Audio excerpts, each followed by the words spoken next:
going on, Bengals fans? It's Stone Shields here once again at Bengals Breakdown. Thank you guys so much for tuning in for today's show. On today's show, we're going to be spending some time talking about some potential Dax Hill replacements. Obviously, Dax Hill suffered a season-ending injury last week at home against the Baltimore Ravens. So we're going to take a look at some internal options, who the Bengals have on their active roster, as well as some of players that are on their practice squad at the moment. We're going to be taking a look at some free agent options as well on today's show, guys that currently are not signed with an NFL team. Also, we're going to take a look at some of the other practice squads around the National Football League and see if the Bengals potentially have any suitors there, as well as some potential trade targets. Obviously, the Bengals don't typically do any in-season trades, but we'll spend some time on a few guys that the Bengals could perhaps reach out to in a potential trade if they want to add a new cornerback to their roster. And by the way, I am doing a little solo producing here today.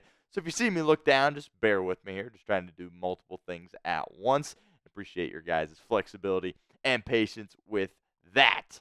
And really quickly, before we really get into our show here today, I want to invite you guys to subscribe to our channel if you have not done so already. We are trying to beat October 2023. Before I was here at Bengals Breakdown, but we're going to need 137 subscribers in order to do that. So we should be able to do that here over the next couple of days. Had a really nice watch party. Not a nice result, obviously, when the Bengals took on the Baltimore Ravens. Got over 300 subs there. So help us out. Hit that sub button if you haven't done so already. Got pretty much daily Bengals videos here for you guys, as well as watch parties on game day. So don't miss out on that. Hit that sub button, youtube.com/BengalsTV. As I mentioned at the top of the show, Dax Hill suffering that torn ACL against the Baltimore Ravens. He walked off the field just fine, but went into the locker room and pretty much was ruled out immediately. Your mind kind of went to the worst, right? Obviously when people tear their ACLs, a lot of time they can still walk around just fine, and it didn't look good. Obviously, the results that came in were not good either. Dax Hill really was doing a great job making that transition from the safety spot to corner this year. Really stole that battle. I think a lot of people thought DJ Turner was going to start. He said, nope, I'm going to go in there and win that battle right during training camp and the preseason. Was having a great year.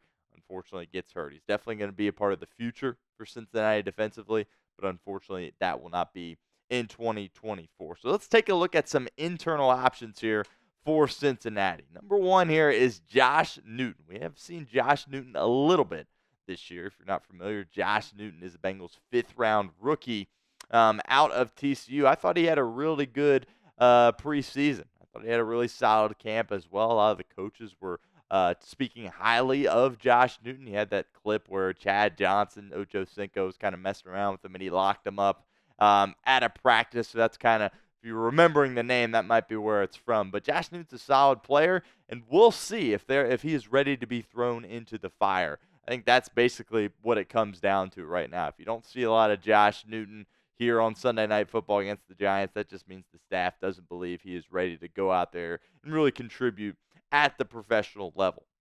Somebody that we saw against Baltimore was Jalen Davis, who was called up from the practice squad for Cincinnati in this game.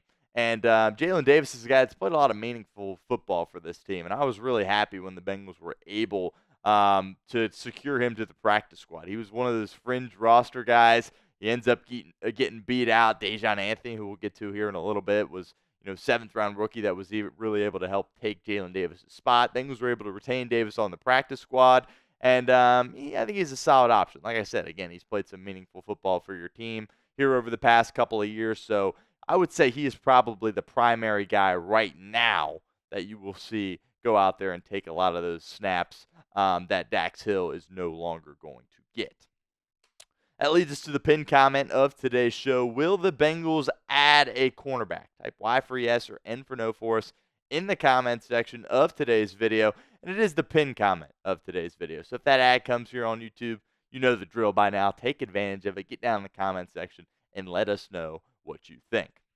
Another internal option who I mentioned a little bit earlier in the show is Dejon Anthony. Dejon Anthony also had a really solid preseason and training camp. I don't think a lot of people expected him to make the roster for Cincinnati. Obviously, he's somewhat of a household name if you are a Bengals fan after that pass interference call that he had against Kansas City that ultimately resulted in the Bengals losing that game. But they really like his flexibility, the things he can do in the secondary. This guy primarily plays at that safety spot, but I think he could definitely help fill in for Dax Hill, and the coaching staff has a lot of confidence in him. He did bounce back against Carolina when they tried to run that fake punt, and he was able to break that up. So I think the Bengals have a lot of confidence in Anthony, and he could be a guy potentially to take some of those snaps from Dax Hill.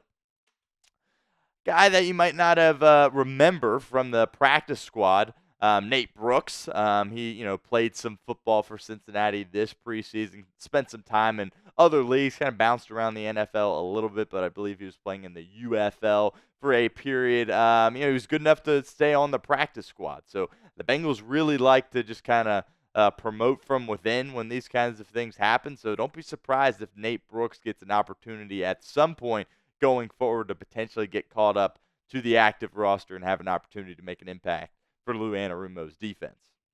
This next guy, DJ Ivey. DJ Ivey was a 7th-round pick in 2023 for Cincinnati. And look, I really like this kid out of Miami. And he was having a great rookie season, and then he tore his ACL. So he has been out this whole time. He's on the PUP list right now for Cincinnati. But I think when you hear the coaches talk, they're a little bit optimistic that he is going to return at some point in the near future. It's not going to be this week against the New York Giants on Sunday Night Football, but I think at some point this year we will see DJ Ivey, and depending on how he looks coming back from that knee injury, if he can play like he kind of was showing there last year in 2023 before he got hurt, Bengals might have a sneaky good replacement there in DJ Ivey. So keep an eye on him, and we'll see when he's going to be cleared to play football for the Bengals.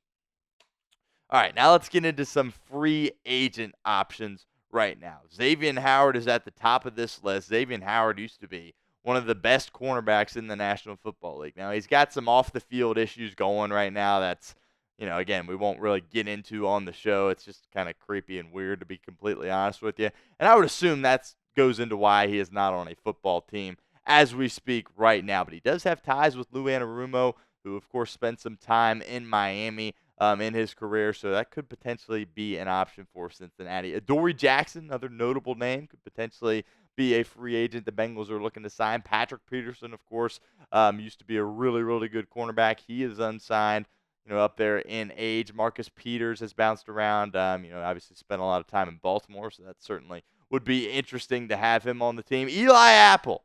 I feel like Bengals fans have pretty mixed feelings about Eli Apple. I'm on the side of I loved Eli Apple. I thought Eli Apple was awesome for this football team. They don't go to the Super Bowl, by the way, without Eli Apple. He certainly had a feistiness about him, and he did not care about anything. And he was there to wreck stuff defensively. So we'll see. I just had to throw him on there kind of for fun, but I was a big Eli Apple guy, to be completely honest with you. He's also a free agent, so we'll see if potentially there is a reunion between Eli Apple and Cincinnati. We'll get into some practice squad options from around the National Football League here in a moment. But first, I want to give a shout out to our friends over at Game Time, because today's show is presented by Game Time. Look, Game Time has a new feature called Game Time Picks that makes getting tickets to see your favorite teams play live even easier. Game Time Picks filters out the fluff to show you only incredible deals on great seats, so you don't have to waste time searching through thousands of tickets. Game Time Picks is the easiest way to find and buy tickets to live events. You want to head to New York, see the Bengals play on Sunday Night Football, you can get your tickets at Game Time. My two favorite features on Game Time: the seat views. Get a panoramic view from your seat in the app before you buy with Game Time. Secondly, the all-in pricing. Toggling this feature up front allows you to see your total up front so you don't get hit with any surprise fees at checkout.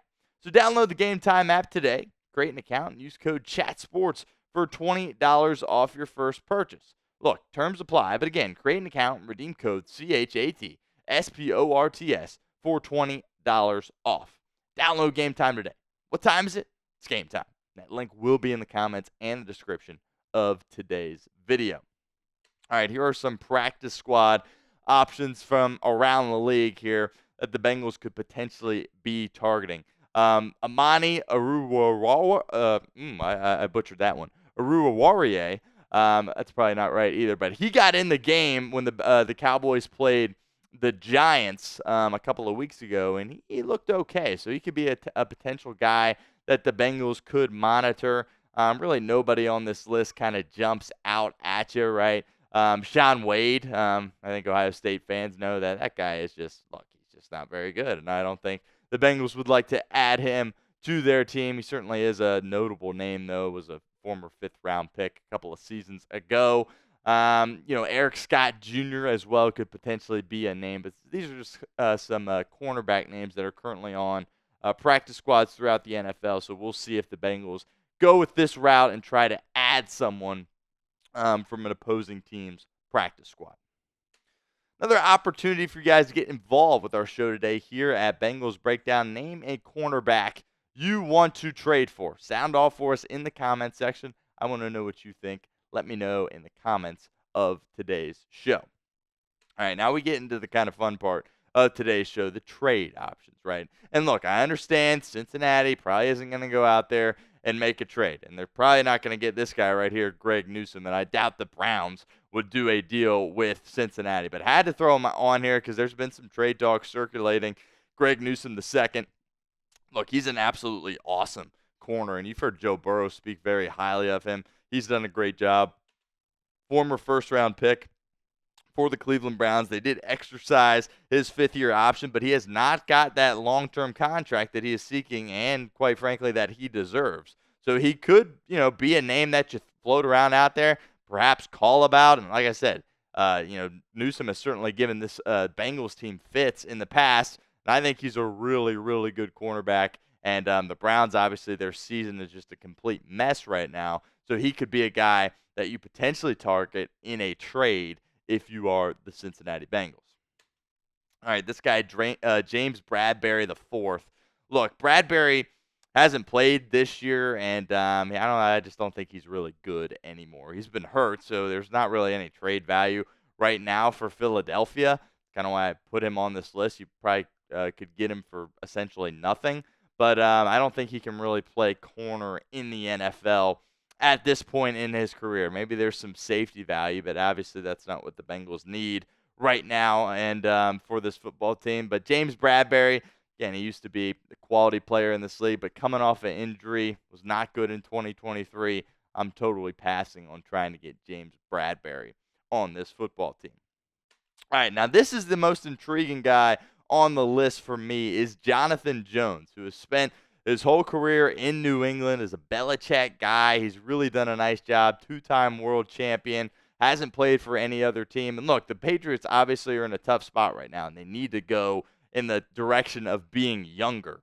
And, I don't think Jonathan Jones is necessarily in their future plans at that cornerback position. Now, will they just get rid of him after all he's done for the team?